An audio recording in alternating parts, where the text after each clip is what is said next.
안녕하십니까. 하루의 경제 주식 마무리 경주마 이재용입니다. 오늘 하루는 어떠셨습니까?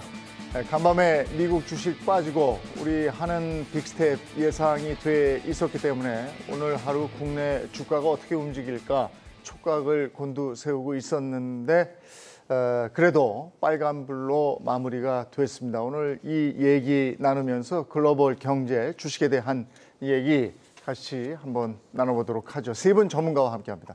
어서 오세요. 네, 안녕하십니까. 네, 반갑습니다.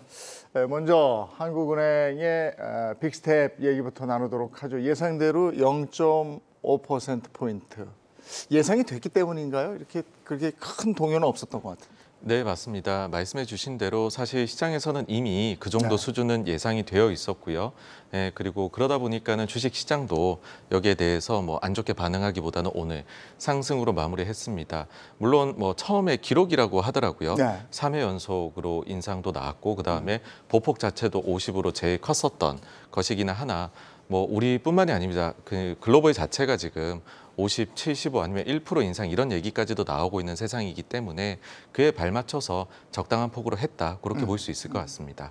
금리 인상이 근데 이제 계속해서 영향이 있는 거 아니에요? 주변에. 네, 계속적으로 있을 건데 지금 0.5는 뭐 제 기준에서는 조금 부족하지 않나 생각이 들지만 더 올려야 했다? 그렇죠. 천천히 그러니까 0.5씩 천천히 따라가는 것도 하나의 방편이고 또 가계부채가 원체 많다 보니까 좀 부담도 됐을 것 같아요. 하는 입장에서는. 어찌됐든 뭐 시장에서는 우려보다는 일단은 반등의 기운을 좀 주는 긍정적인 요소로 판단을 해야 될 것 같습니다. 물론 부동산 시장은 별개고 주식시장의 관점에서는 그래도 양호한 전망치였다 보여집니다. 네, 경제 전반에 걸쳐서 보면 그 주식뿐이 아니고 이제 뭐 부동산 뭐 모든 것에 영향을 끼치지 않겠습니까? 근데 오늘 0.5 정도 올린 것은 괜찮았다고 보시는 건가요? 네, 일단 뭐 0.5가 거의 뭐 증권가에서 이미 다 어느 정도 확실을 하고 있었기 때문에 사실 이제 이번에 올리는 것보다는 8월에 0.5 한 번 더 올리는 거 아니냐 이게 좀 화두였는데 그 이창용 총재가 좀 확실히 좀 얘기를 했죠. 물가가 뭐 정말 또 갑자기 튄다면 또 모르지만 지금 경로 자기가 예상한 대로 3분기 말하고 4분기 초가 이제 고점이 될 거라고 예상을 했더라고요. 그런 경로대로만 좀 잘 움직여 준다면 0.25% 베이비 스텝으로 그냥 가겠다 언급을 했고 시장 거기에 좀 약간 안도를 한 것 같아요. 그리고 이제 무엇보다 경로를 확실히 제시를 해줬거든요. 어느 시점에 고점 찍고 우리는 올해 이제 연말 금리를 한 2.75%까지 보고 있다. 이렇게 했기 때문에 시장에서는 아주 좀 센 긴축은 아니구나. 그리고 이창용 총재가 예전에도 이제 그 여기 청문회 할 때도 그 얘기를 했거든요. 잠재 성장률 얘기를 계속해요.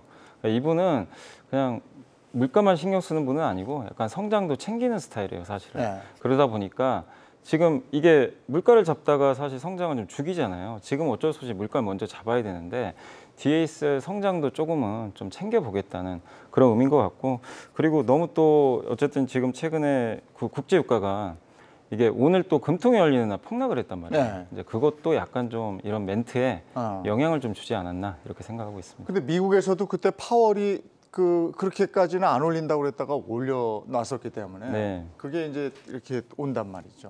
어떻게 생각하세요? 근데 이제 그러니까 이제 이창용 총리도 단서를 달았어요.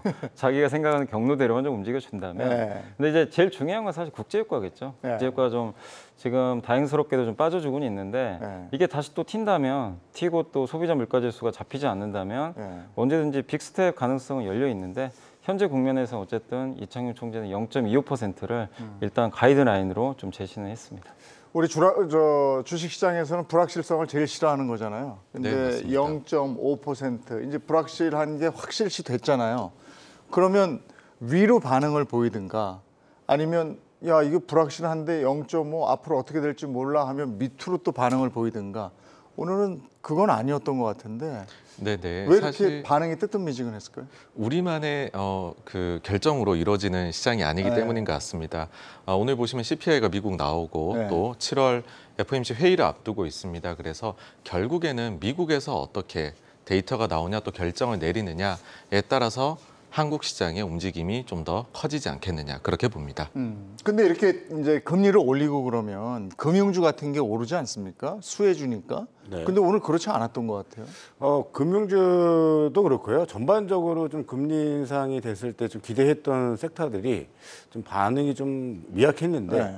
저는 총괄적으로 봤을 때 우리 증시 확인하는 것보다 미국 쪽에서 들려올 소식들이 더 큰 비중을 차지하고 있다. 어찌됐든 제일 중요했던 원달러 환율은 반응을 크게는 보이지 않은 점, 네. 또 달러가 꺾이는 모습을 확인이 됐을 때 좀 외국인들 매수세가 유입되는 것이 아니냐라는 기대감이 있었지만은 전혀 그런 모습이 포착이 되지 않았다라는 점. 그러나 실적 기대감이 있었던 종목군들 그리고 미리 조정을 받아서 좀 브레이크가 걸리고 있는 섹터들은 오늘 양호한 흐름을 보여줬기 때문에 마냥 시장이 반응을 안 보였다라고는 좀 보기 어렵고요. 오히려 희망적인 부분을 하나씩 저는 보고 있다라고 보여집니다. 네.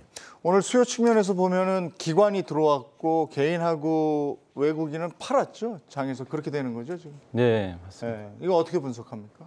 일단 사실 근데 지금은요 수급이 없어요. 사실은 보면 개인 투자분들도 이제 작년은 계속 샀는데 지금은 증시가 하루 오르는 날은 팔아요. 네. 빠지면 또 다시 사시고 기관 투자들 같은 경우는 이제 연기금 같은 경우 국내 주식 비중을 계속 2025년까지 줄여야 되기 때문에 물론 오늘은 샀는데 일단 지금 최근에 기조적으로 보면은 꾸준히 파는 추세고 금융 투자는 외국인 선물과 연계가 돼 있어요. 네. 그래서 주로 프로그램 매매, 거의 단기 매매죠. 그래서 오늘 샀다고 해서 방심하면 안 되는 게 또 선물 매도 나오면 다음날 바로 금융 투자 또 대량 매도 나오거든요.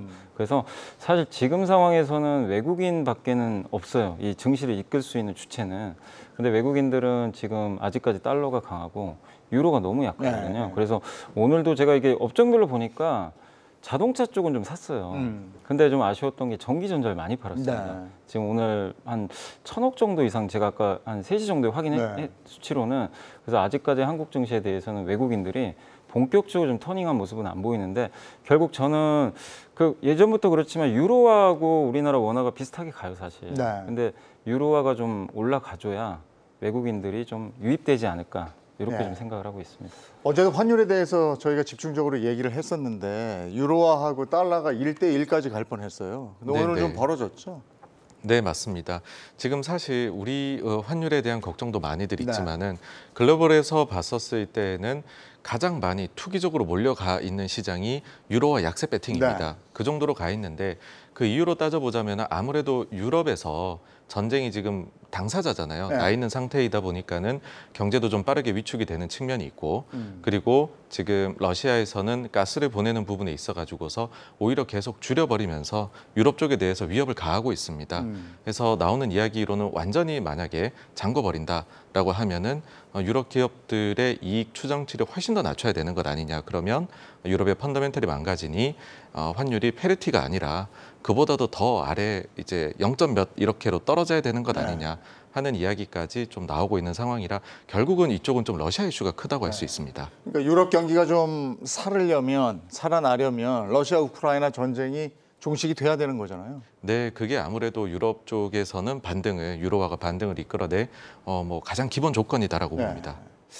우리가 이제 그 증시 얘기로 다시 잠깐 돌아가 보면 그 이렇게 약세장의 피난처라고 불리는 게 리츠주잖아요. 네네. 근데 리츠주도 지금 금리 인상하고는 관계가 어떻게 되는 겁니까? 어쨌든 자산의 베이스가 부동산 중심이니까 네. 금리 인상 시기에는 어찌됐든 타격을 입을 수밖에 없는 그렇죠. 것이 또 심리적으로 가장 큰데 네. 아마 부동산 쪽 투자하시는 분들은 0.25를 바라셨을 것 같지만 네. 그 절충안으로 0.5가 진행이 된 것 같아요. 근데 이 부분은 제가 감히 말씀드리지만 다음번에 0.5를 한 번 더 해야 됩니다. 결국에는 가이드는 그렇게 나왔지만은 격차가 지금 금리가 역전되는 게 계속 벌어지면 더더욱이 외국인들 수급이 안 좋아질 수밖에 없는 상황이 필연적으로 보일 수밖에 없습니다. 네. 그래서 저는 리츠 쪽도 영향이지만 본격적으로 영향을 받을 것이다. 안전자산이라고 생각하기에는 좀 무리수가 있다라고 좀 보여지고요. 가치 밸류에이션으로 충분히 낙폭이 강하게 내려와 있는 다른 펀드들 쪽이 낫지 않겠는가 저는 네. 보여집니다. 아니 0.5 빅스텝을 또 한 번 밟고 이러면 우리나라 제일 그 폭탄의 뇌관 같은 게 가계부채인데 그런 문제 때문에라도 좀 위험하지 않습니까?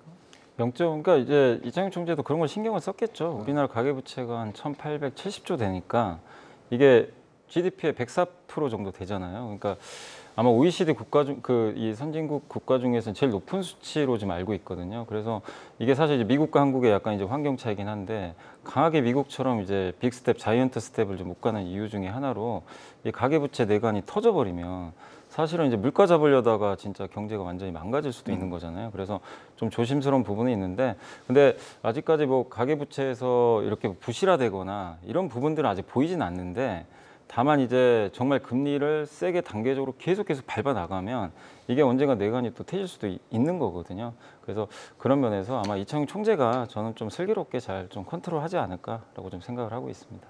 강달러 상황이란 말이죠, 지금이. 이 강달러 상황하고 금리 인상하고도 관계가 있을 거 아닙니까?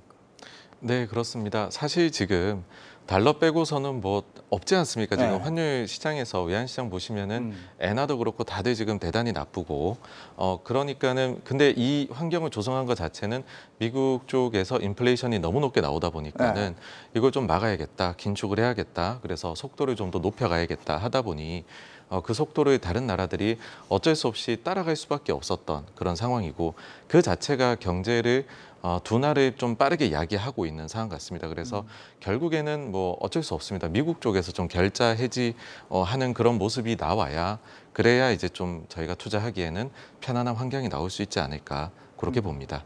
그 최근에 채권 추심 관련 종목 있잖아요. 네네. 큰 폭으로 상승세를 보였고 고려 신용정보 같은 경우는 반년 새에 52% 성장한 것으로 알고 네네. 있는데 네. 오늘은 또 큰 폭으로 하락세예요. 네네. 네. 또 변동성이 저는 이제 진행된다라는 정도만 보고 있고 네. 그 신용정보사들의 성장성은 저는 앞으로 더 커질 것이다라고 보고 있습니다. 이유는 지금 우리가 겉으로 보기에는 굉장히 백조처럼 아직까지는 우아해 보이지만 우리 사회적인 측면으로 봤을 때 하나하나 사회적인 구석구석을 뜯어보면은 코인 폭락과 자산시장 붕괴로 인한 피해를 입으신 분들이 너무나 많습니다. 그리고 그런 부분들 때문에 그 흐름을 읽은 자금들이 일단 신용정보사들의 주가를 좀 레벨업 시킨 부분이 없잖아 있고요. 기대감이 거의 반영되고 있다는 겁니다. 굉장히 좀 슬픈 얘기지만 어쩔 수 없이 지나가야 되는 그 길들이고 지금 부채 부분도 너무나 많은 건 사실이지만 그렇다고 해서 부채를 꺾지 않으면 앞으로 다가올 미래는 더 어둡습니다. 그러니까 더 큰 부채가 쌓이기 전에 조금씩이라도 따라가면서 해결을 해야 되는 부분이고 유럽 같은 경우에도 지금 금리 인상 서로 이제 금리 인상을 누가 더 빨리 하느냐 경쟁이 붙은 상황입니다. 그 왜 그러냐면은 달러의 강세를 꺾을 방법은 같이 금리 인상을 따라가는 방법밖에 없어요. 네. 저는 그래서 이번에 원달러 환율이 소폭 꺾일 겁니다. 꺾였다가 다시 미국 쪽에서 금리 인상을 0.75 진행하게 되면은 다시 환율은 올라갈 수 있다. 그러니까 달러 인덱스가 다시 강세를 저는 보일 거라고 보고 있고요. 구조적으로 분명한 것은 원자재도 꺾이고 유가도 꺾이면서 어떤 기대치들, 인플레가 꺾일 수 있다는 기대치가 있는 상황이지만 시장은 그것을 받아들이고 있지는 아직은 않고 있어요. 근데 어느 순간 트리거가 되면서 작동이 되는 순간 시장이 자연스럽게 받아들이는 순간이 올 텐데 그거는 이제 기업 실적들 확인과 그다음에 뭐 나중에 또 뒤에 가서 말씀을 드리겠지만 뭐 사우디와의 좋은 결과물들 이런 것들이 반영이 되는 그러니까 이벤트가 너무 이번 주에 함축되어 있어요. 그러니까 이런 것들을 다 확인해야 되는 시장의 입장으로서는 호재도 호재로 받아들일 수 없고 시장의 일반적인 내용도 일단 확인하고 가자 분위기가 더 많았다라고 판단됩니다. 그러니까 우리하고 미국하고 금리 얘기 나오면 꼭 얘기 나오고 우려를 하는 것이 금리 역전에 관한 것인데 예전에도 이런 때가 있었다면서요. 금리가 역전됐었을 때. 그때 어땠습니까? 한 3번 정도 있었어요. 제가 기억에는 96년부터 2001년 이때는 금리 차가 1.5까지 벌어졌어요. 근데 그때 되게 아이러니한 건 자금이 오히려 들어왔어요. 5년 들어왔어요? 동안. 그러니까 물론 나갔다 뺐다 이게 다 더한 거죠. 누적으로는 들어왔고 주식시장으로도 돈이 들어왔어요. 물론 IMF도 있었지만 빠져나갔다 다시 들어왔고 그다음에 2005년부터 2007년 있거든요. 이때도 이제 기준금리가 역전됐을 때인데 당시에도 이게 전체적 채권이나 이런 자금들 다 합치면 실제로 돈은 들어왔습니다. 들어왔고 대신에 주식은 빠져나갔어요. 그 빠져나간 이유가 우리나라 시장이 너무 좋았어요.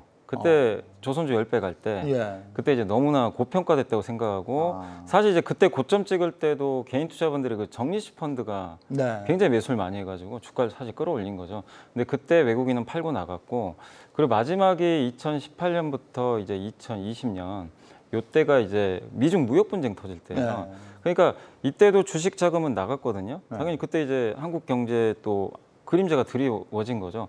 근데 이 세 가지를 보면 이게 어떻게 보면 주식에서 돈이 빠져나간 것도 있었지만 그게 금리 역전 때문에 빠져나갔다고 볼 수 있는 근거는 없어요. 그래서 저는 이제 금리 역전보다 좀 중요한 게 그러니까 지금 그동안 보면 우리나라가 작년부터 먼저 올렸잖아요. 네. 그러면 금리 올렸으니까 우리가 생각하면 자금이 들어와야 되잖아요. 근데 외국인은 그런 거랑 별개로 1년 내내 주식을 좀 팔고 있어요. 네. 뭐 금리가 오르건 내리건 상관없이 환율이 1,100원 깨질 때도 주식을 팔았었고 네. 1,300원이 와도 팔고 있습니다. 사실은 지금 굉장히 이게 좀 잘 안 맞는 거죠. 예전하고. 네. 그러니까 그런 걸 봤을 때 한미 금리 역전 때문에 외국인들이 도망간다. 좀 그거보다는 지금 우리나라 경제나 이런 뭐 기업들의 환경을 보는 그들의 시각이 굉장히 지금 안 좋은 거죠. 부정적이기 때문에 이 펀더멘탈이 바뀌어야 들어오는 거지. 저는 뭐 금리 역전 때문에 또 더 나가고 또 금리가 다시 뭐 우리나라가 역전한다고 또 들어오고 그럴 가능성 높지 않습니다. 그건 아니다. 네. 그 환경 때문이지 네. 굳이 그건 아니다. 네. 그렇게 보시는데 네. 그래도 그때 우리가 금리 역전됐을 때 뭐 1에서 1.5까지 역전이 네. 됐다고 했을 그때 달러는 어땠습니까? 달러까지는 저도 잘 모르겠어요. 그건 그때 그게 달러가- 96년에서 2001년 사이라 너무 범위가 넓어가지고 그때 달러가 지금처럼 비쌌을까 이런 생각을 네, 하는데 그건 혹시 잘 기억나십니까? 근데 워낙에나 이제 상황마다 다른데요. 네. 지금 가지고 말씀을 드리면 우리가 이제 우리만 바라보면 조금 네. 시야가 좁아질 수 있는데 우리하고 경제 체력이 비슷한 국가들, 가령 뭐 대만이나 이런 나라들도 이런 나라들의 경우에는 이미 역전 나타났습니다. 그렇다고 해서 자금이 빠져나가고 뭐 환율 시장이 갑자기 엄청 약세되는 것은 아닙니다. 그래서 아주 복합적인 요인들이 있고 지금은 오로지 그 미국이 강해가지고서 다른 데들이 다들 고통을 분담을 하고 있는 네. 상황이어서 그냥 글로벌한 현상 정도로 우리만의 독특함은 아니다. 이렇게 보시면 어떨까 싶습니다. 그럼 이거 한번 생각해 보죠. 코로나 이전에 금리는 어땠습니까? 그러니까 코로나 때 돈을 막 풀었는데 그 전에 금리는 어땠을까? 그래서 그때는 뭐 마이너스 금리까지 나오고 막 이랬는데 네네. 그러면 지금은 오히려 그 금리가 그때 비정상이었고 이제 다시 옛날 금리로 가는 거잖아요. 맞습니다. 근데 우리는 지난 2년 동안에 금리가 워낙에 낮았기 때문에 지금 너무들 걱정하는 건데 사실 높으면 좋은 건 없는데 돈 빌리는 입장에서는 네네. 그때 어땠습니까? 사실 이제 그 2년 사이에 정말로 많은 변화가 나타났었습니다. 그러니까 연준이 지금 많이들 실기를 했다, 시기를 놓치고 있다라고 얘기들을 하는데 그 이유가 2019년도에 보시면은요, 18년까지 금리를 올리고 그 다음에 내리기 시작을 합니다. 그 다음에 19년 9월부터 해서 낫QE라는 이름으로 자산이 오히려 증가를 하기 시작해요. 네. 그때 단기자금 시장에 엄청난 자금을 쏟아붓습니다. 근데 실업률이 엄청나게 낮아요. 3.5까지 내려갑니다. 네. 그래서 어땠냐 하면은 그럼에도 불구하고 정말로 돈도 붓고 금리도 내리고 실업률도 낮은데 인플레가 안 왔거든요. 네. 그러다 보니까는 우리가 MMT라는 이야기를 할 수 있을 정도로 이 세상에 인플레는 없어졌구나라는 게 코로나 직전이었습니다. 예. 근데 코로나 이후에 돈을 좀 풀고 그다음에 소비가 상당히 좀 좋아지고 거기다가 공급난까지 생겨버리니 상상도 못했던 인플레가 와버리게 된 것이죠. 그러다 보니까는 금리를 어디까지 올려야 될지 사실은 연준도 잘 모르고 올리는 겁니다. 나중에 여기까지 올리면은 경제가 망가질 수도 있겠다 싶은 시점까지 올리려고 하겠죠. 예. 그러니까는 일단은 모른다는 말씀을 드리고 싶고요. 그 2년 사이의 환경이 너무 극단적으로 바뀌어 버렸다. 그러다 보니까는 우리가 이렇게 좀 약세장을 겪고 있다. 그렇게 생각합니다. 미국도 어디까지 올려야 물가를 잡고 어떻게 될지 모르는데 그냥 올린다 이런 말씀을 해주셨는데 그래서 겁나는 것이 미국이 올리면 다른 나라들도 금리 역전이나 여러 가지 그 달러 강세 특히나 이런 것 때문에 따라 올려야 되는 입장에서 그러면 미국도 어디까지 갔을 때 경제가 어떻게 되는지도 모르는데 다른 개도국 같은 데는 이건 큰일 나지 않았습니까? 계속 쫓아가다가 그 국가 전체가 난리가 나면 이건 어떡합니까? 그런 상황도 한번 생각해 봐야 되잖아요. 저는 그건 좀 너무 너무 먼 얘기 앞서갔네? 같은데 네. 아니 앞서가지만 충분히 가능성이 있다. 근데 이런 구도 자체가 연준의 계획하에 저는 진행되고 있고 그 계획이라는 것을 우리가 판단할 때 의도적이냐 아니냐 좀 불안하다, 부정적이다, 긍정적이다는 이제 시장 참여자들이 이제 판단을 내리는 거겠죠. 그러나 기본적으로 미국이 지금 인플레이션을 잡아서 내수를 키워야만이 또 경제를 돌린다는 기본 개념 자체가 깔려 있고요. 또 지금 인플레 잡지 않으면 스태그플레이션이 또 오게 되면 또 10년이라는 엄청난 시간을 또 이겨내야 되는 또 고통이 수반합니다. 연준의 목표는 다른 거 없고요. 무조건 인플레를 잡는답니다. 일단 잡히고 나면 그때 가서 또 다른 방식들이 나오겠지만 중요한 건 지금 우려되고 있는 경기 침체라는 부분은 저는 아예 선을 그어놓고 네. 침체는 오지 않고 둔화 정도는 올 수 있다라고 저는 판단을 하는데 그 이유가 고용지표가 꺾여야 돼요. 꺾여야 되는데 오히려 이번에 발표된 고용지표 보면 너무나 좋은 고용지표를 발표를 했고 이렇게 되면은 경기가 단순히 우리가 우려했던 침체다 계속 우리 내리에 박혀 있지만 도대체 침체는 언제 오는 것이냐라는 퀘스천이 저는 계속 달리고 있거든요. 그래서 지금이 어떻게 보면은 어떤 금리 이슈, 모든 이슈 다 부정적인 이슈만 나오고 있는 상황에서 지금 구간에서 우리가 바라보는 시점은 연준을 믿고 가야 된다. 연임을 하기 전 파월과 연임 시작된 올해의 파월의 모습은 저는 신뢰를 갖고 쳐다봐도 된다라고 판단하고 있습니다. 근데 지금 이제 그 물어보신 거에서 이제 제가 갑자기 생각나서 이제 답변을 드리면, 그러니까 연준이 이게 미국이 역사적으로 보면은 금리를 세게 올릴 때가 있었잖아요. 네. 그럼 누군가 희생양이 꼭 있었어요. 그러니까요. 그러니까 그 70년대 후반에 이제 그 볼커가 금리 20% 이상 올려버렸잖아요. 그리고 나서 사실 물론 이제 물가는 잡혔지만 누가 희생양이 생기냐면 멕시코 금융위기가 발생했어요. 그래서 사실 이제 금융위기 발생하고 나서 미국도 부랴부랴 금리를 그러니까 인하하는 그런 쪽으로 갔던 것 같고, 그리고 이제 주식시장이 살아났거든요. 그리고 나서 또 이제 우리나라는 좀 아픈 경험이죠. 94년도부터 미국이 또 금리 올리면서 어떻게 됐습니까? 동남아시아부터 시작을 해가지고 우리 IMF 외환위기가 와버렸죠. 그리고 이제 2008년도는 미국 스스로 당했죠. 글로벌 이제 그때 이제 미국의 그 서브프라임 모기지 사태 생기고, 그리고 이제 지금도 보면 그러면 이게 금리를 이렇게 세게 올릴 때는 뭔가 좀 약한 고리들이 무너져 버리거든요. 그래서 지금 제일 약한 고리가 어디냐고 생각하면 이제 제일 걱정되는 게 유럽이에요. 그러니까 유럽이 지금 얼마 전에도 그 라가르드 ECB 총재가 갑자기 긴급회의를 열어가지고 느닷없이 그 이탈리아하고 독일 국채금리가 벌어지니까 이거 좀 지금 당장은 좋지 않았는데 문제 생기면 조치를 하겠다.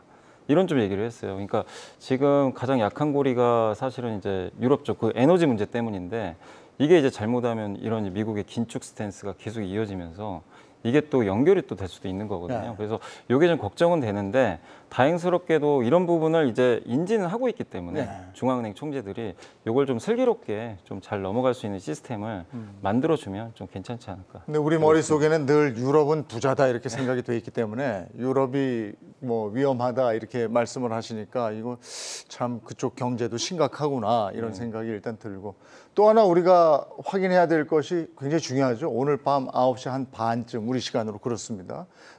지금 CPI 지수 발표가 있는데 8.8로 예상을 하고 있는데, 글쎄요, 그거보다 높든지 뭐 낮아지지는 않겠죠. 근데 어제 그 간밤에 미국 증시가 올라가다가 확 꺾인 게 뭐 10% 이상 간다 이런 루머가 있었다면서요. 네, 발표하는 자료가 있는데요. 그 자료에 합성을 해가지고서는 그런 식으로 나왔더라고요. 그런데 그 합성이 아주 퀄리티가 낮습니다. 그래서 밑에 수치들은 또 바꾸질 않았어요. 예전 수치를 그대로 써서 사실 이걸 보고서 뭐 그렇게까지 속았을까 하는 생각은 개인적으로 드는데, 근데 확 꺾였잖아요. 근데 이제 꺾이다 보니 이유를 찾은 것일 수도 있다라는 생각도 드는데요.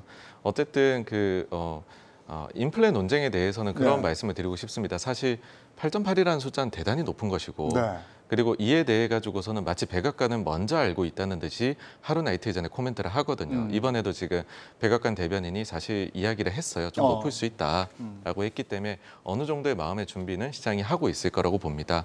정말로 중요한 부분은 그래서 얼마나 좀 빠르게 우리가 내려와서 이제 인플레 걱정을 좀 안 할 수 있느냐 하는 거 하고, 그리고 그렇게 내려오는 동안에 과연 경기 침체를 안 겪을 수 있느냐, 그 두 가지로 이제는 완전히 저는 넘어갔다고 생각을 하고요. 그래서 인플레 숫자 나오는 거는 물론 매우 중요한 숫자이기는 하나 그 중요도가 이제 한 두세 번째로 밀렸고, 오히려 이번 금요일에 보시면 미국 소매 판매가 나옵니다. 결국 미국은 소비의 국가이고 소매 판매가 실제로 우리가 고용을 보는 이유도 그렇게 고용된 사람들이 소비를 잘할 수 있느냐거든요. 그래서 금요일에 나오는 소매 판매가 저는 훨씬 더 지금은 중요도가 높아지지 않았나라고 생각을 합니다. 아니 근데 나오는 지표마다 다 중요하다고 그러니까 뭐 지표에 신경을 안 쓸 수가 없고요. 그다음에 또 요 바로 전에 우리가 예상했던 예상치보다 높게 나와가지고 네네. 뭐 거의 전체죠. 뭐 미국도 그렇고 우리도 그렇고 증시가 파랗게 질린 적이 있었기 때문에 네네. 그래서 겁나거든요. 그러니까 이런 시점이 제가 굉장히 싫어합니다. 우리가 언제부터 뭐 미국 CPI 신경 쓰고 PPI 신경 쓰고 뭐 매매를 했습니까? 근데 꼭 시장이 안 좋아지면은 이제 이런 시나리오들이 등장하고 대중들의 시선을 그쪽에 집중을 시켜요. 저는 말씀드리고 싶은 거는 이번 CPI 발표는 8.8이 나오든 8.9가 나오든 9가 아니면 9.0이 나오든 전혀 저는 신경을 쓰지 않고 있고요. 그 왜요? 시장은 이미 미증시가 그걸 반영을 하고 있습니다. 반영하고 있다. 이미 증시가 힌트를 한번 줬어요. 그러니까 저는 이렇게 보는 거죠. 뒷장에 원고를 우리가 이미 알고 있고 여기는 8.8이 나올 거야. 다 알아요. 저도 알고 투자자들도 알고. 근데 뒷부분에 나와 있는 건 뭐냐?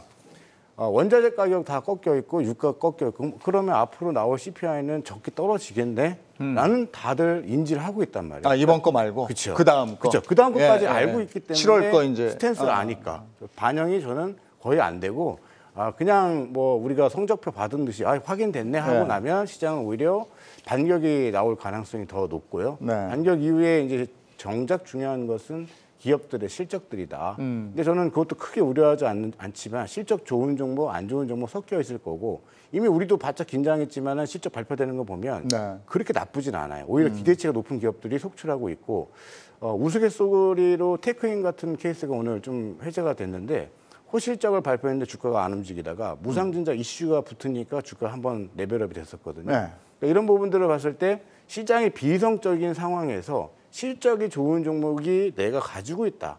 이미 물려가서 가지고 있다 그러면 반등을 기다리는 것이 저는 훨씬 낫다고 보고 있고 이번에 미국에서 펩시코 어제 실적 발표했는데 저는 미국이라는 나라가 프리해서 그런지 몰라도 대표가 이렇게 이야기를 합니다. 이번에요.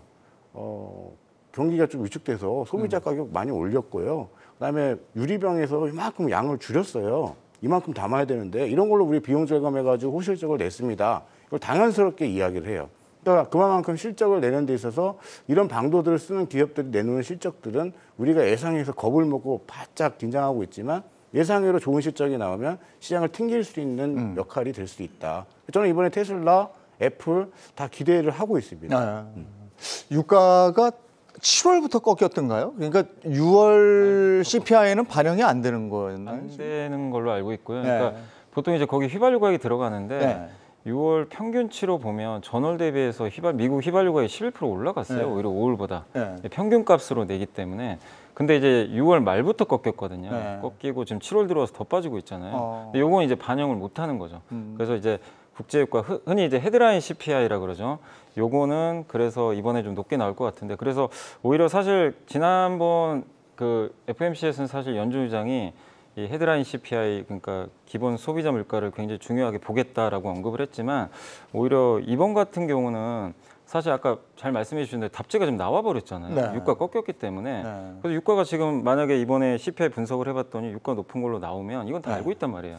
근데 이건 어차피 7월에 꺾이니까 그래서 이제 이번에는 좀 근원 소비자 물가 요것도 좀 데이터를 보셔야 될 것 같아요. 이제 거기 들어가는 뭐 주거비라든가 뭐 임금이라든가 뭐 이런 인건비라든가 이런 것들이 또 어떤 영향을 줬는지 그런 이제 근원 CPI도 한번 좀 잘 살펴봐야 될 것 같습니다. 그럼 6월 CPI는 정점을 찍는 거라고 봐도 될까요? 7월에는 이제 낮아지는 것이 비전문가인 제가 생각해도 유가가 떨어졌기 때문에 그러니까 저는 이제 그러니까 기본적인 CPI는 좀 꺾이지 않았나. 7월부터 좀 꺾이지 않을까. 유가가 또 차지하는 비중이 꽤 되기 때문에 에너지가. 그리고 사실 뭐 에너지만 꺾인 게 아니라 많은 부분에서 원자재 가격들이 많이 떨어졌거든요. 뭐 목재 가격도 한 반토막이 나 있고 그다음 운임지수 같은 것도 많이 떨어져 있기 때문에 그런 걸 보면은 기본적인 CPI는 좀 고점을 찍고 내려갈 가능성이 있는데 그러니까 그렇지만 이 원자재하고 그러니까 원자재나 음식료를 제외한 이 근원 CPI는 또 이거랑 관계가 없기 때문에 이게 어떻게 좀 꺾일지 그래서 이 부분은 7월까지는 계속 우리가 데이터를 좀 주시를 해야 될 것 같습니다. 이 데이터는 어떻게 보세요? 6월 CPI가 정점이고 7월에 조금 꺾이고 이런 분석은 뭐 누가 봐도 가능한 거니까. 네네, 한마디로 이제 피크아웃에 네, 대한 네, 이야기인데요. 저도 피크아웃 가능성이 이번에 기점으로는 좀 높지 않나 네. 생각을 합니다.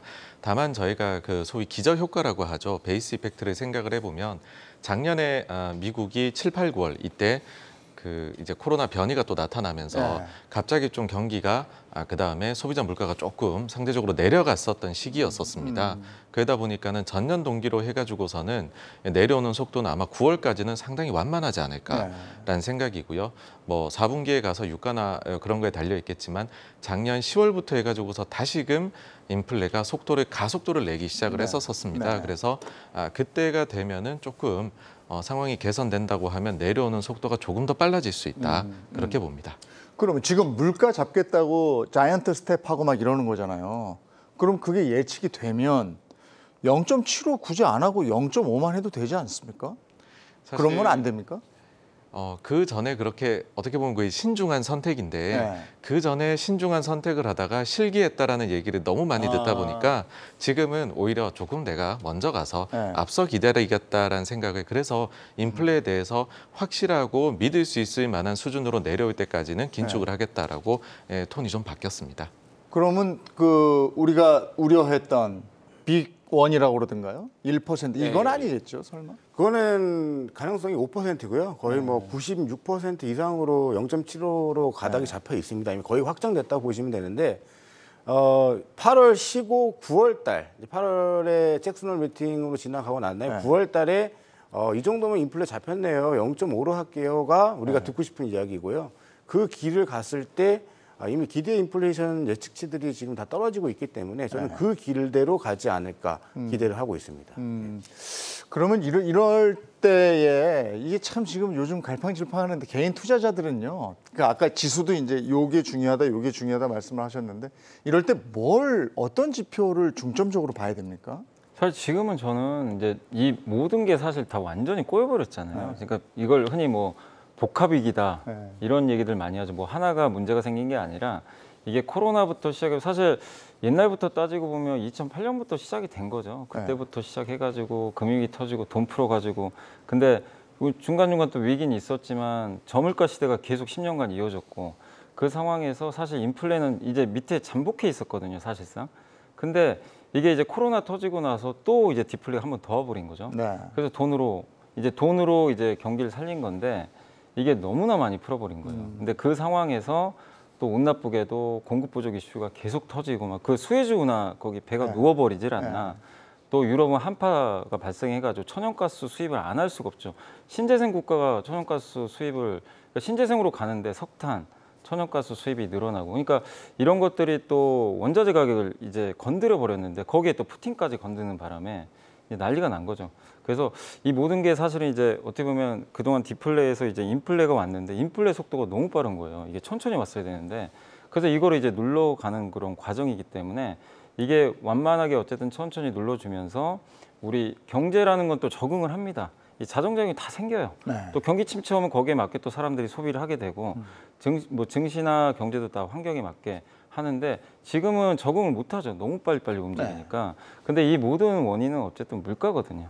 그래서 이 물가지표를 잘 보셔야 되고 그래서 그 물가지표를 누릴 수 있는 가장 중요한 건 저는 유가라고 보고 있어요. 그게 가장 상징성이 있기 때문에 그래서 일단 유가가 어쨌든 뭐 일부 골드만삭스에서 뭐 380달러 얘기도 하던데 시티그룹은 또 65달러 얘기를 하고 어쨌든 꺾인 거 아니에요? 네, 그래서 지금 이제 누가 봐도 확실히 좀 고점에서 꺾인 건 맞는데 이게 이제 그 공급 이슈로 또 꺾인 건 아니거든요. 수요 이슈로 꺾여서 완전히 꺾이려면 공급이 증가해야 되기 때문에 그래서 뭐 이게 사우디 가신 그 바이든 대통령이 좀 어떤 또 선물을 받아올지 모르겠는데 아무것도 없으면 또 실망은 하겠지만 사우디의 증산을 좀 어느 정도 합의를 한다면 좀 증시가 조금 더 환호하지 않을까 이렇게 좀 보고 있습니다. 기름 이 유가가 빠진 게 중국이 지금 다시 코로나가 재확산되면서 이렇게 봉쇄하는 것 때문에 네네. 그래서 꺾인다 이런 얘기도 있는데 맞습니까? 네네, 그 부분도 작용하고 있습니다. 네. 그러니까 수요 쪽에 이슈다라고 말씀을 해주셨는데 네. 말씀해주신 또 중국 그런 부분하고 최근에 여러 기관들에서 경제 성장률 전망치를 낮추니 결국은 석유 수요도 좀 줄지 않겠느냐, 네. 글로벌하게도 그런 부분들이 지난주에도 한번 8% 이상 빠졌고 어제도 8% 네. 한 번씩 빠지게 만들었던 요인으로 보입니다. 우리 주식시장에서 외인들 빠져나가는 거야 뭐 누차에 걸쳐서 말씀드렸는데 그래도 채권 시장에 들어온다 뭐 이런 얘기 했었거든요. 근데 요즘엔 어때요? 채권 시장에서도 빠져나갑니까? 최근에는 뭐 이렇게 좋은 뉴스가 없습니다. 아. 예. 그러니까는 그리고 더불어서 좀 더 말씀을 드리면은 네. 원래는 이 정도로까지 주식 시장이 안 좋고 빠지게 되면 네. 보통의 국민연금을 비롯해서 글로벌의 아주 장기 자금들이 그러니까 이제 해외 쪽도요 들어와야 됩니다. 그런데 못 들어오는 이유가 뭐냐면 과거에는 이렇게 상황이 나쁘면은 금리가 빠지거든요. 그러면 채권 가치가 올라가니 그걸 팔아서 주식을 살 수 있는데 지금은 금리도 오르고 그다음에 주식도 빠져버리니 더 살 수 있는 채권을 팔아 살 수 있는 여력도 없는 아주 안 좋은 상황인 거죠. 네. 그래서 금리가 좀 떨어져 주면 제가 주목하고 있는 부분은 3분기 말입니다. 그러니까 리밸런싱 주기가 보통 분기 말에 이루어지기 때문에 지금으로부터 3분기 말까지 금리가 뭐 침체가 됐든 어떤 이유가 됐든 좀 유의미하게 빠져 내려간다라고 하면은 아마 글로벌에서 아주 장기 자금들은 리밸런싱을 주식 쪽으로 할 수 있는 여력이 그제서야 생겨날 것이다라고 봅니다. 금리가 낮아진다? 네, 뭐 시중금리 올렸다가 시중금리? 예, 기준금리 기준금리는 말고. 그래도요. 예, 시중금리가 그렇다. 자, 이번에 오늘 저희가 두 가지 데일리 이슈를 뽑아놓은 게 있는데 이 데일리 이슈 얘기 좀 하겠습니다. 시총 6개월 사이에 480조 가까이 하락했다. 삼성전자의 시총이 가장 많이 빠졌다. 128조 넘게 빠졌다. 이 부분 한번 짚어보죠. 네네. 근데 거의 우리 주가방을 해줬어야 되는 연기금 얘기를 안 할 수가 없습니다. 지금 뭐 기사도 났지만 시가총액 비중이 엄청나게 대한민국 증시에 대한 비중이 줄어들었고 제가 좀 뭐 어느 유튜버에서도 좀 뭐 유머러스하게 이럴 때 좀 대한민국 증시 좀 많이 사주세요. 10년 뒤에 우리 노후 자금이에요. 이렇게 말씀도 많이 드렸는데 아쉽지만 이해도 되는 상황이지만 연기금이 주식 비중을 늘리면서 다시 공격적으로 들어오기에는 약간 시기적으로 기다림이 필요한 상황이고 시가총액은 우리나라만 증발된 것이 아니라 글로벌 증시 모두 공통 상황입니다. 네. 그래서 저는 다만 좀 당부드리고 싶은 말씀은 개인적으로는 지금이 반격의 시그널이 거진 다 왔는데 네. 뭔가 확정적으로 매수세가 유입되는 것은 아직 확인이 안 되고 있지 않습니까? 그렇죠. 이걸 우리가 기다리고 있는데 시가총액 비중이 많이 빠진 만큼 공매도 공격도 엄청나게 받았습니다. 네. 지금 정확하게 제가 차트 기억나는 역곡선으로 증시 빠지는 만큼 그대로 V자 곡선으로 공매도 물량이 늘어났는데 제가 기대하는 어떤 시장의 시가총액을 다시 키울 수 있는 수량은 그 공매도 물량이 청산되는 숏커버링입니다. 그 숏커버링이 발생이 되면 묻지도 따지도 않고 주식을 대사서 갚아야 되는 물량이란 말이죠. 분명히 뭐 역사도 반복되지만 수급도 반복됩니다. 그러니까 제 말은 외국인이나 연금이 들어오지 않더라도 숏커버링이 진행됐을 때 대형주, 시가총액 대형주 V자로 저는 다시 반격이 충분히 나올 수 있다. 그러니까 여기에 바로 허점이 있는 게 우리는 긍정적인 지표를 바라고 있고 어떤 좋은 수급들을 기대하고 있으나 시장은 누구나 확인되는 그 과정을 보여주고 버스에 탑승을 시켜주지 않습니다.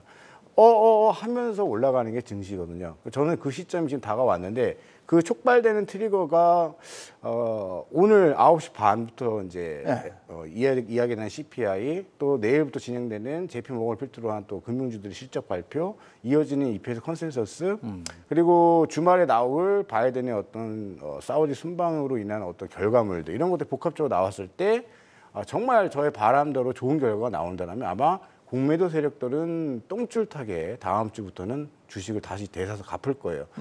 여러분들 너무 부정적인 거에 휩쓸려서 정확한 중요 지점을 놓치고 있는데 하이닉스, 삼성전자 저점에서 목표가 하향 레포트 막 쏟아졌지만 브레이크 걸리고 반격 나오고 있습니다.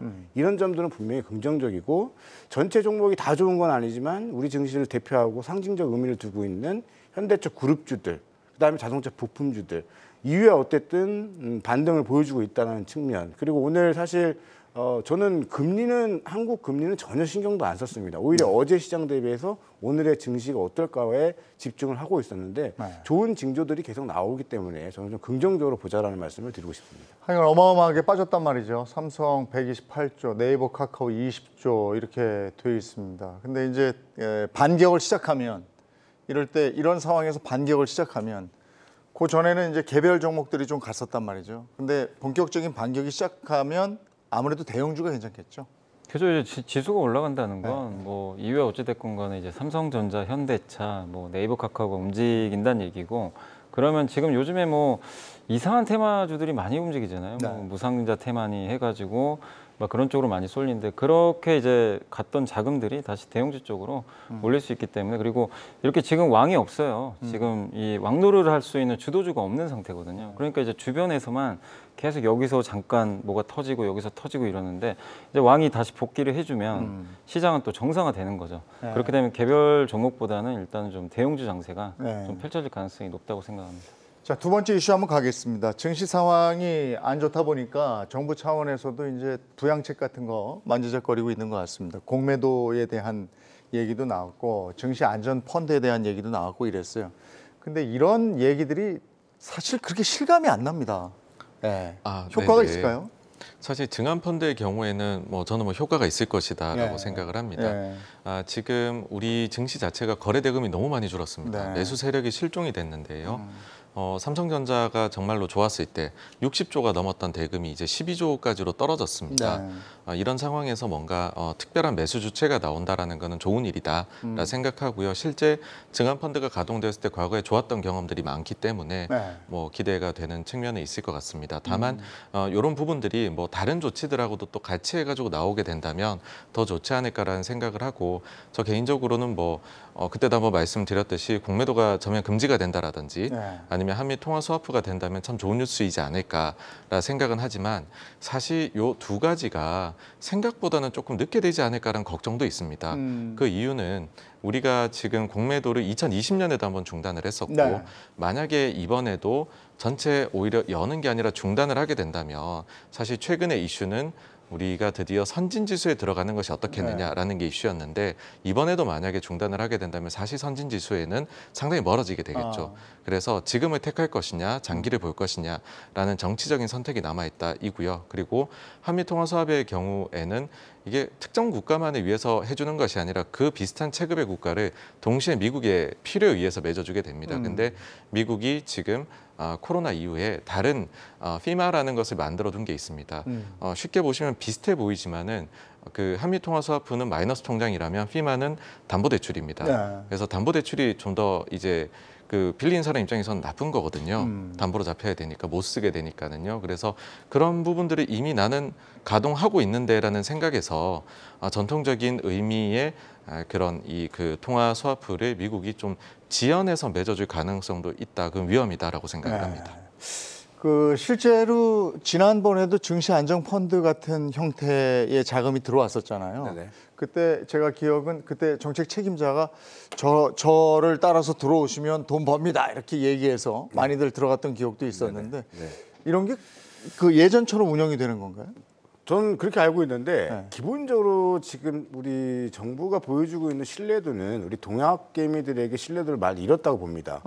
저 지금 말들이 계속 나오고 있지만 저것이 구체화돼서 진행될까라는 저는 의심이 있고요. 일단 일단 진행이 된다면 빨리 되는 게 좋죠. 제가 여러 댓글들을 봤는데 한마디로 이렇게 함축을 하면 그래서 1700포인트 왔을 때 시작할 거니? 라는 댓글이 있었어요. 굉장히 맞는 말인데 지금 필요하고 지금 당장 해야 되는데, 저 증시 안정 펀드도 그렇습니다. 지금 동학개미에게 필요한 거는 공매도 금지예요. 이거는 벌써 전 정부에서 실행했을 때 효과를 톡톡히 봤거든요.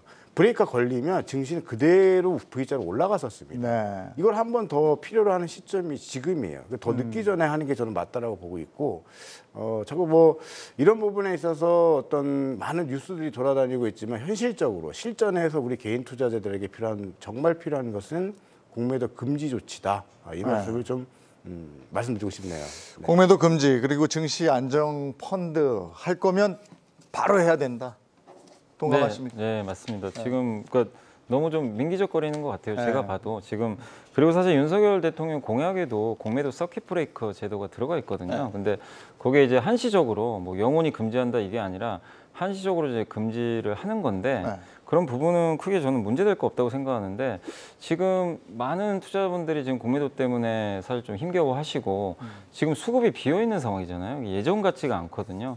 이런 상황에서 갑자기 악재 나온 기업들 보시면 뭐 10%씩 하루에 주가 빠지는 게 공매도 때문이라고 우리가 생각을 안 할 수가 없는 상황이죠. 그렇기 때문에 공매도 금지에 대해서는 좀 한시적으로라도 좀 검토를 해주시면 좋겠고 증시안정펀드도 사실 지금 이미 약정을 맺어놨거든요. 그래서 2020년도에 그때 장이 이제 무너질 때 한번 맺은 게 있어요.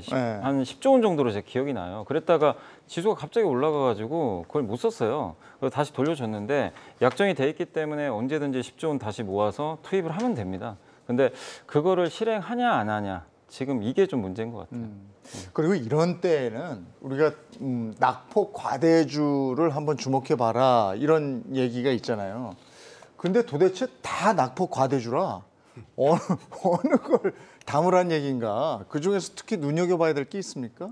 그러니까 사실 뭐 지금은 낙폭과대주가 너무 많기 때문에 사실 보면 보통 이제 기술적 반등이 이렇게 나오잖아요. 한 번씩 나올 때는 가장 많이 빠진 게 제일 많이 올라갑니다, 사실은. 예. 근데 이제 이번에 보면 바이오주들이 제일 먼저 오르기도 했잖아요, 지수보다. 근데 바이오가 지난 1년간 보면 하락률 거의 꼴찌에서 한 2번째 했을 거예요. 그 인터넷 소프트웨어가 아마 1등이 된 것 같고, 근데 인터넷도 최근에 좀 한 번씩 오르고 있죠. 그래서 하락률이 가장 많은 업종부터 사실 이제 많이 반등하는 게 순리인데 그건 이제 짧은 관점이고 다만 이제 이런 지금 물가 상승이라든가 이런 게 좀 어느 정도 완화되고 만약에 강세장이 뭐 혹시라도 또 도래가 된다면 그때부터는 또 기업의 펀더멘털로 돌아가겠죠.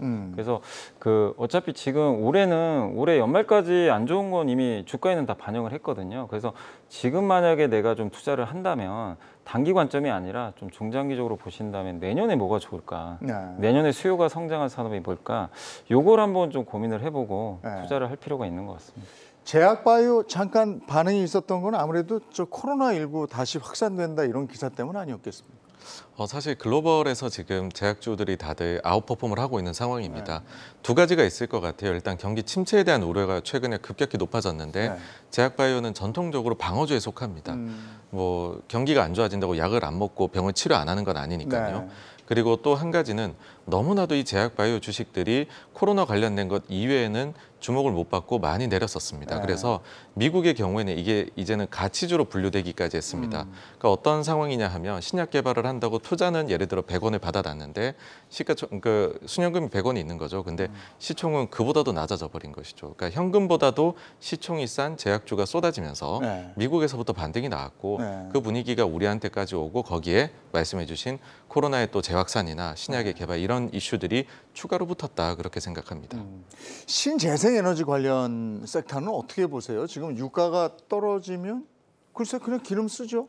유가 떨어지면은 이런 것 같아요. 지금 이미 시장 안 좋을 때 많이 충분히 올랐었거든요. OCI나 뭐 현대에너지솔루션, 뭐 삼강 M&T 관련주들이 잘 갔는데 유가가 떨어지니까 명분 상실이야라는 어떤 느낌적인 느낌이 투영이 된 것 같아요. 그러면서 빠졌고 천연가스 수요로 움직임이 나왔었던 조선주들도 유가가 흔들리니까 같이 빠졌거든요.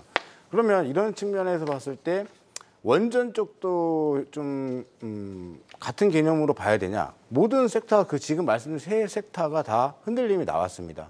이거는 제가 봤을 때는 갖다 붙인 명분이다. 유가 하락으로 인한 명분이라고 보고 있고, 전 기본적으로 신재생에너지는 2050년도까지 맥켄지 보고서에도 정확하게 나와 있습니다. 신재생에너지 비율을 80% 완성시키는 게 우리 지구촌 글로벌 나라들의 목표예요. 그 길은 열려 있고 그 안에 뭐 주가는 붙이면 있겠죠. 최근에 덜 빠졌던 종목군들이 좀 조정을 받는 모습, 이미 충분히 낙폭 과대를 보였던 종목군들이 반등을 보여주는 어떤 키맞추기 현상들이 나타났었기 때문에 그런 정도로만 저는 보고요. 만약에 유가 하락으로 조선주, 풍력주, 태양광주가 빠진다라면 저는 저점 매수로 응대하는 것이 맞다라고 보여집니다. 지금 풍력 말씀하셨는데 러시아가 유럽으로 가는 뭐 검사한다고 이렇게 좋으면 그러면 유럽이 풍력이 센 거잖아요. 그럼 풍력은 더 가는 건가요? 근데 풍력이 사실 좀 고생을 많이 했어요. 바람이 안 불어가지고 유럽에 어. 바람이 안 불면 이제 풍력 발전이 잘 안 되니까 이런 좀 환경적인 좀 문제도 있었고 이 풍력 타워라든가 이런 걸 대부분 또 철강으로 만들기 때문에 원자재 가격 상승에 또 부담도 있었거든요. 네. 그래서 풍력이 좀 그동안 안 좋았는데 방향은 맞죠. 방향은 뭐 태양광이든 풍력이든 근데 지금 왜 이렇게 또 최근에 어려운 흐름이냐면 결국 지금 먹고 사는 게 급하거든요. 지금 뭐 친환경도 좋지만 당장 원자재 가격이 좀 떨어져야 유가를 또 떨어뜨려 놔야 먹고 살 수가 있다 보니까 뭐 석탄이라든가 이런 거에 대한 또 공급 좀 늘리자라는 얘기도 계속 나와요. 그래서 친환경이 좀 약간 이거 좀 등한시 되는 거 아닌가 투자들 그렇게 생각을 하는 것 같아요. 그래서 좀 약간 좀 흔들리지만 방향성 자체는 문제 없다. 그래서 뭐 태양광 풍력에 대해서는 장기적으로 긍정적으로 보고 있고 그리고 또 한 가지가 너무 중국 비중들이 높아요 이쪽이. 그래서 글로벌 공급망으로 봤을 때 미국이나 유럽 입장에서 이게 굉장히 불편하거든요. 너무 중국에 쏠려 있어요. 이 신재생 에너지 쪽이. 그래서 그 에너지 밸류 체인이 만약에 변화되면 또 한국도 좋은 좀 수혜가를 받지 않을까 생각하고 있습니다. 영희선님 오랜만에 나와주셨으니까 이거 하나만 물어볼게요. 주도주를 지금 같은 때 찾는 게 우선이에요? 지수가 전체적으로 올라가는 거 기다리는 게 맞는 거예요? 저는 지금은 그러니까 이게 그 시계열을 어떻게 보느냐에 좀 문제인 것 같아요. 근데 저는 아까 말씀드린 대로 내년을 보고 그냥 투자하신다면 지금 상황에서 지금 열심히 좀 주도주를 찾는 게 주도주. 지금 당장 뭐가 오르겠어요, 사실 뭐. 잘못 찾을까 봐. 그러니까 공부하셔야죠. 여기 경주마 같은 좋은 프로그램 보셔서. 알겠습니다. 근데 저는 힌트 드리면 수요가 증가할 산업이 뭔지 네. 그걸 한번 보시면 좋겠어요. 알겠습니다. 지금 장마 기간이죠. 우린 장마 기간을 알고 있습니다. 이 기간이 끝나면 이제 그 여름 휴가철이 되는 건데 지금 우리가 참 힘든 건 이 주식시장의 장마가 언제 끝날지 모르니까 경주마가 든든한 우산이 되어드리고 싶습니다. 함께 하시죠. 자, 내일 뵙겠습니다. 고맙습니다.